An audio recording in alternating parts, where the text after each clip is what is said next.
როგორ ახარ? გამარჯობა. როგორ ხარ? მოგაცინეთ თქვენს საყვარელ ამ საქმეს ეხლა ვიცი, მაგრამ შეგიშალე თუ რჩებოდი? არა, რჩებოდი, დავასვენებ. ჩემს გამოდ გაჩერდით ეხლა ვაღიაროთ, მაგრამ არა, დავასვენებ, ხა ცოტა ხანს დიდი ხანია ვარჯიშობენ ისედაც. ცოტა ხანი მე ამას ლაპარაკი დავით, თქვენ დაისვენეთ და მე გავაგრძელოთ. ძალიან ბევრი მსმენელია შენ სტუდიაზე, ვის აღარ. მაგრამ ეხლა მოდი კარგად მოვუყვეთ ჩვენს მაყურებელ საზოგადოებას შენ სტუდიაზე და შენზე. მე ვიყავი 22 წლის, როდესაც დავანებე ცეკვას თავი და უკვე მთლიანად სრულად გადავერთე. ესე დროს, როცა ესეთი დათურთული ხარ და ამ საქმეს მკლავდები, რამდენად მნიშვნელოვანი და საჭირო ოჯახის გვერდში დგომა? ძალიან. რომ შენ ყავს შენი ოჯახიც. სამი შვილი. დედაც ხარ და მეუღლე. მეუღლე, სამი შვილი. ხო.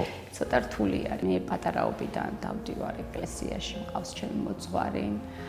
პლუს ჩემი მეუღლის ოჯახი არის ძალიან ეკლესიური, დედა, მამი და ყავს დედაოები.